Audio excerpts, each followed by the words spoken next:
Hi, Mark here from Draken Games, recording this early January 2021, so Happy New Year if you're watching this soon after I release it. First video for quite a while actually, and this is I think my 12th, and as with all the others, it's about a Draken Games product.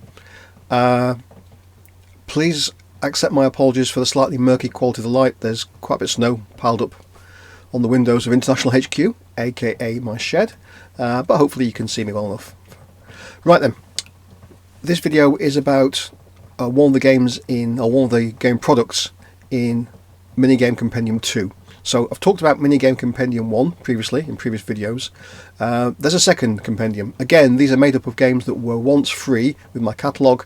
When the catalogue's retired, they're retired as a free product, but here's 3 of them put together to form a very cheap, I think $1.50, $1 a very cheap games resource. Unlike the first compendium, there's a theme to this one, and the theme to this is Argor, which is the Draken Games fantasy role-playing game, and I've already produced a video about that. So these games are set, use Argor rules and are set in the Argor game world. That said, I think they are convertible to pretty much any fantasy rule set with a little bit of work, and there are 2 wargame elements in the compendium which are completely standalone. They're supplied with the full rules, so you could just pick those up and play them right now even if you've not got Argor. The first resource I'm talking about is the School of Axios. That's not got a wargame element, it's purely a role-playing game resource, and that's what I'm going to talk about now. So the School of Axios, basically it's a description of a character and a location with some backstory, and it's also got some new magic spells in it as well. So you can use this as a resource for several ways. It's got more magic in it. I realise that the Argor rulebook only has about 20 or 30 odd spells, so it's good to have more spells. And you can use this as an inspiration for a scenario perhaps, and the character, Axios himself, is a good NPC I think. He's a magic using NPC with a bit of a background to him.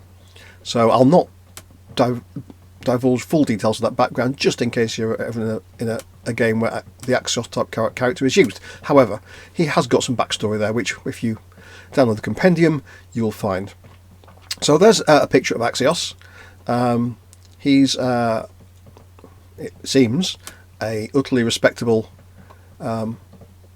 older man, and he's from Sumercia. So he says he's from Sumercia. Sumercia is the sort of prosperous and quite powerful island off the Southlands, in the south of the game world of Argor. So yeah, here's the actual cover of the compendium, which has got a variety of scenes which sort of describe what happens in the compendium. This in particular one is just a RPG resource, as I've mentioned. So there's Axios, and you get a full description of him. You get a full description of his background. There is more to him than meets the eye. So he's got some interesting backstory there, and that you can maybe build into the seeds of a scenario. He may well bump into the party as a potential adversary or potential ally, or he may end up hiring them. If you read his backstory, you'll see he possibly has use for bodyguards in certain circumstances. So that's Axios himself. You get with Axios a location which is called College House. So I'll bring that forward. There we go. There you see the plans to College House. I'll leave it there, shall I? So College House is where he's based and where he has his magic school.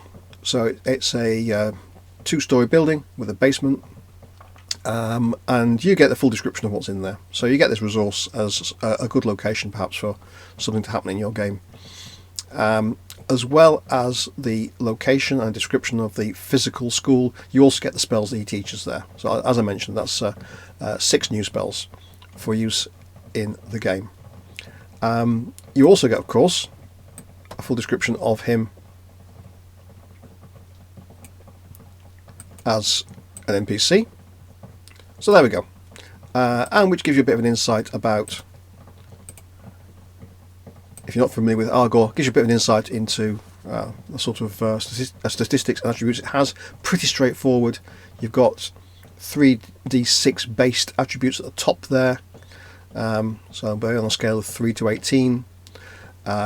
You've got weapons that do damage, so 3 hit points damage. His chainmail, when he wears it, will absorb 2 hit points of damage per successful attack.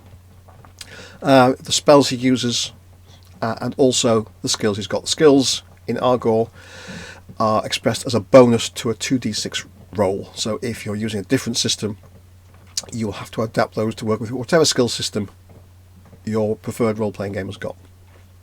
You also get details of 2 servants who work for Argor, sorry, not for Argor, work for Axios, and who will be found in College House most days of the week. And like I say, you get some backstory and some potential suggestions of what you can do with Axios in terms of using him in your game. That's it. It's quite a short resource. Hopefully it's of use to people. Like I say, you'll get most from this if you use Argor and if you play Argor, but I think it's quite easily adaptable to other systems. That's it. Okay, so following on from this, I'll talk about the other resources that are within Minigame Compendium 2, and these are a combination of a scenario with a war game. So these will perhaps be a bit more interest to people who come here expecting the sort of hex encounter war games that were in Compendium 1. Have no fear, there are 2 of those in Compendium 2.